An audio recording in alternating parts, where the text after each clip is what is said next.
बच्चों, कैसे हैं आप सभी। उम्मीद करती हूँ आप सभी बहुत अच्छे से होंगे। कक्षा की शुरुआत करते हैं। पाठ है हमारा संज्ञा यानी नाउन।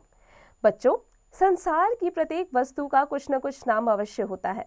इन नामों से ही उनकी पहचान होती है। आओ चित्रों के माध्यम से समझें।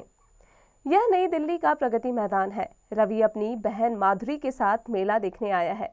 रवि ने मेले में से एक पुस्तक खरीदी। माधुरी ने एक आइसक्रीम खाई। आइसक्रीम खाकर माधुरी को प्रसन्नता हुई। शाम को वे बस पकड़कर घर चले गए। इन वाक्यों में आए रंगीन छपे शब्द विभिन्न प्रकार के नामों की ओर संकेत कर रहे हैं, जैसे व्यक्ति का नाम रवि, माधुरी, स्थान का नाम नई दिल्ली, प्रगति मैदान, मेला, घर, वस्तु का नाम पुस्तक, आइसक्रीम, बस, भाव का नाम प्रसन्नता।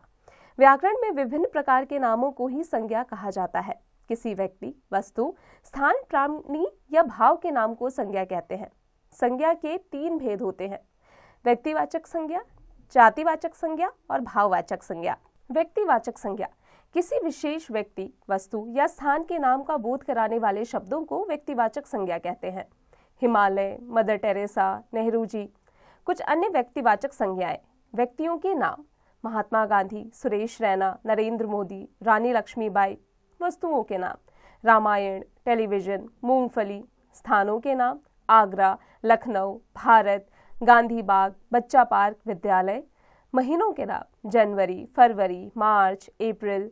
दिनों के नाम रविवार, सोमवार, मंगलवार। नदियों के नाम गंगा, यमुना, गोदावरी, सतलुज। पहाड़ों के नाम हिमालय, माउंट एवरेस्ट, विंध्याचल। शहरों के नाम दिल्ली, कानपुर, नागपुर। इमारतों के नाम लाल किला, ताजमहल, इंडिया गेट। जातिवाचक संज्ञा जिस संज्ञा शब्द से ही जाति के सभी व्यक्तियों, वस्तुओं या स्थानों का बोध हो उसे जातिवाचक संज्ञा कहते हैं, जैसे किताबें, पक्षी, विद्यार्थी। कुछ अन्य जातिवाचक संज्ञाएं: स्कूल, छात्र, मैदान, फल, फूल, आदमी, शेर, हाथी, बकरी, पहाड़, शहर, गांव आदि। भाववाचक संज्ञा किसी प्राणी, वस्तु या स्थान के गुण, दोष, अवस्था अथवा भाव के नाम को भाववाचक संज्ञा कहते हैं, जैसे मिठास, बचपन, सुंदरता। कुछ अन्य भाववाचक संज्ञाएं: सुगंध, खुशबू, विशालता, खुशी, सुख, दुख, गर्मी, सर्दी, ऊंचाई, ईमानदारी, स्वादिष्ट, हरियाली, वीरता, श्रम आदि। मुख्य बातें: व्यक्ति, प्राणी, वस्तु, स्थान एवं भावों के नामों को संज्ञा कहते हैं। संज्ञा के 3 भेद हैं: व्यक्तिवाचक, जातिवाचक और भाववाचक। व्यक्तिवाचक संज्ञा में किसी विशेष व्यक्ति, प्राणी, वस्तु या स्थान का नाम का बोध होता है। जातिवाचक संज्ञा में संपूर्ण जाति का बोध होता है, जैसे पशु, पक्षी, मनुष्य, पुस्तक आदि।